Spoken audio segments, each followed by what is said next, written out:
Good evening class. तो आज हम सभी पढ़ेंगे बंद कमरे में अपाहिज।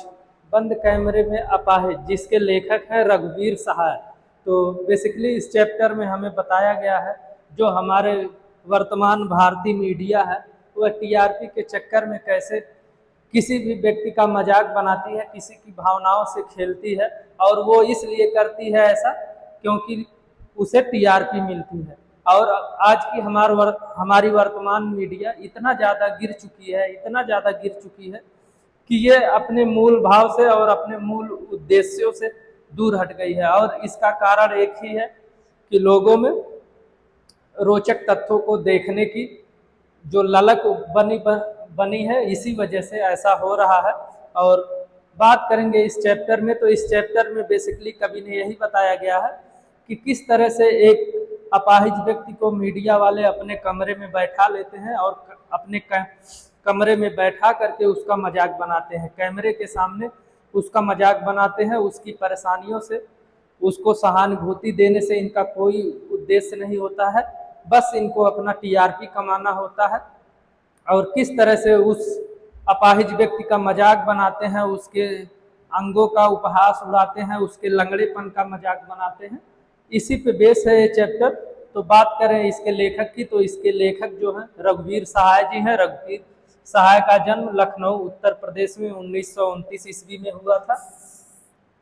और बात करें इनकी शिक्षा की, तो इनकी शिक्षा लखनऊ विश्वविद्यालय से अंग्रेजी साहित्य में एमए की उपाधि, और इन्होंने पत्रकारिता के क्षेत्र में भी काम किया है और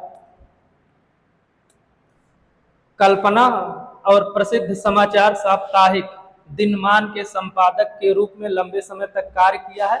इनकी प्रमुख रचनाएं हैं, इनका जो काव्य संग्रह है, काव्य संग्रह का नाम है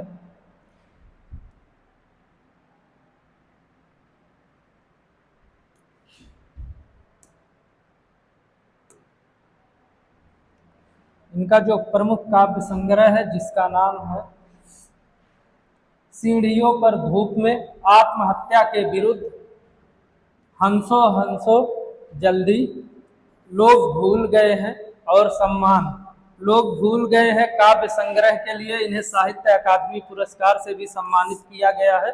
और साहित्यिक विशेषताएं, रघुवीर सहाय ने सामाजिक विषमताओं, मीडिया की संवेदहीनता और आम आदमी की पीड़ा को कविता का विषय बनाया। इनकी भाषा सीधी, सरल, नाटकीय और व्यंग्यात्मक है।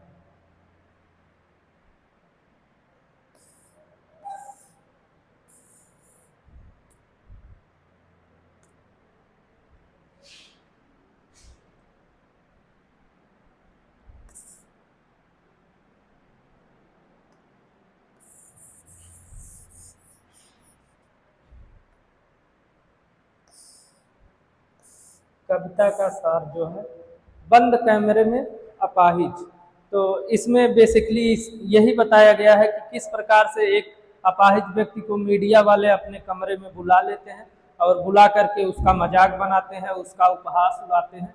इसी पे बेस है ये चैप्टर। तो चलिए आगे चलते हैं इस चैप्टर में। पहला पद है, हम दूरदर्शन पर बोलेंगे, हम दूरदर्शन पर बोलेंगे,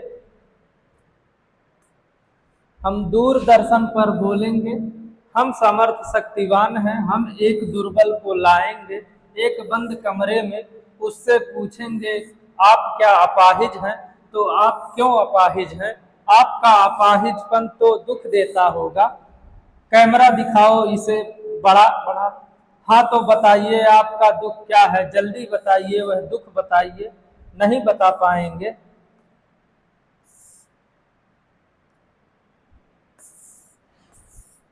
तो कवि कहते हैं कि मीडिया के लोग स्वयं को अत्यंत शक्तिशाली और सामर्थ्यशाली मानते हैं। वे असहाय दुर्बल व्यक्ति को स्टूडियो में, कमरे में, कैमरे के सामने लाते हैं, उससे अत्यंत संवेदनशील तथा बेतुके सवाल पूछते हैं और उससे पूछते हैं कि क्या आप अपाहिज हैं, अपाहिज हैं तो क्यों अपाहिज हैं, क्या आपका अपाहिजपन आपको तकलीफ देता है, दुख देता है।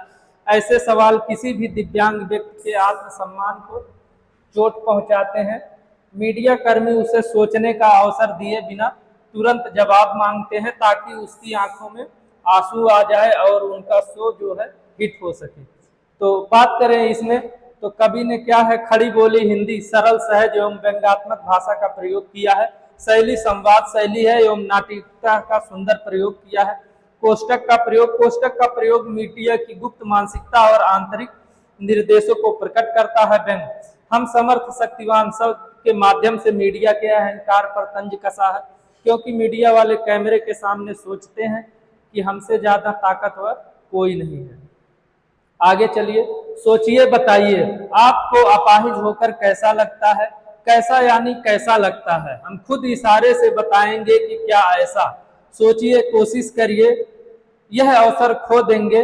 आप जानते हैं कि कार्यक्रम रोचक बनाने के वास्ते हम पूछ पूछ कर उसको रुला देंगे। इंतजार करते हैं कि उसके रो पड़ने का, करते हैं यह प्रश्न पूछा नहीं जाएगा। भावार्थ, मीडिया कर्मी क्या करते हैं, व्यक्ति से बार बार जोर देकर पूछते हैं कि उन्हें अपाहिज होकर कैसा महसूस होता है। जब तक वह कुछ बोल नहीं पाता तो वे स्वयं इशारे करके बताते हैं क्या आपको ऐसा लगता है। वे उस पर दबाव बनाते हैं कि वह टीवी पर आकर अपनी व्यथा व्यक्त करे, वरना वह एक बड़ा सुनहरा अवसर खो देगा। कभी यहाँ दर्शकों की मानसिकता पर भी चोट करते हैं कि दर्शक भी अपाहिज के रोने का इंतजार करते हैं और उसके पीड़ा में मनोरंजन ढूंढते हैं। काव्य सौंदर्य मुक्त छंद, कविता में मुक्त छंद में रची गई है। अनुप्रास अलंकार, पूछ पूछ कर में पुनरुक्त प्रकाश अलंकार है। संवेदनहीनता, मीडिया की व्यावसायिक मानसिकता का नग्न चित्रण किया गया है। आजकल की हमारी वर्तमान मीडिया क्या है, ये अपने मूल उद्देश्यों से दूर हो गई है और मूल उद्देश्यों से दूर होकर के बस किसी भी व्यक्ति का ये मजाक बनाते हैं, सही मुद्दे नहीं उठाते हैं। जैसे कि पाठ में बताया गया है, कवि ने बताया है कि एक अपाहिज व्यक्ति का बार बार कैसे ये लोग सवाल पूछकर मजाक बनाते हैं, और ये सवाल भी ऐसा पूछते हैं कि आप अपाहिज क्यों हैं, अपाहिज होकर के आपको कैसा लगता है, और इतना जोर डाल के सवाल पूछते हैं ताकि वह व्यक्ति रो दे। और जैसे ही वह व्यक्ति रो देगा उसकी संवेदनशीलता से इनकी टीआरपी बढ़ जाएगी। और आजकल की हमारी जो पीढ़ी है वो भी ऐसी हो गई है कि उसे दूसरों की परेशानियों का मजाक बनाने में अच्छा लगता है। फिर हम पर्दे पे दिखाएंगे फूली हुई आंख की एक बड़ी तस्वीर, बहुत बड़ी तस्वीर, और उसके होठों पर एक कसमसाहट भी। आशा है आप उसे अपाहिजपन की कसक मानेंगे। एक और कोशिश, धीरज रखिए, देखिए हम दोनों एक संग रुलाने हैं, आप और वह दोनों। कैमरा बस करो, नहीं हुआ रहने दो, पर्दे पर वक्त की कीमत है। अब हम मुस्कुराएंगे, आप देख रहे हैं सामाजिक उद्देश्य युक्त कार्यक्रम, बस थोड़ी ही कसर रह गई। कभी कहते हैं कि मीडिया वाले उस अपाहिज व्यक्ति की रोती हुई फूली हुई आंख का क्लोजअप बड़ा चित्र पर्दे पर दिखाते हैं ताकि दर्शकों में रोने का भाव जाग सके।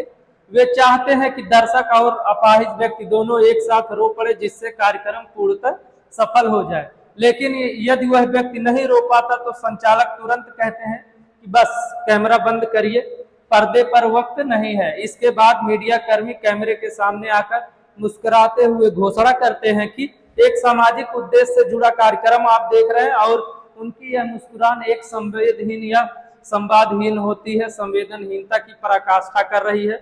और अंतिम, पर्दे पर वक्त की कीमत से स्पष्ट होता है कि मीडिया के लिए मानवीय संवेदनाओं से अधिक समय पैसा है। भाषा व्यवहारिक एवं रोजमर्रा की खड़ी बोली है। रस, करुण रस की अंतर्धारा मीडिया के व्यवहार में, रौद्र एवं विभत्स रस।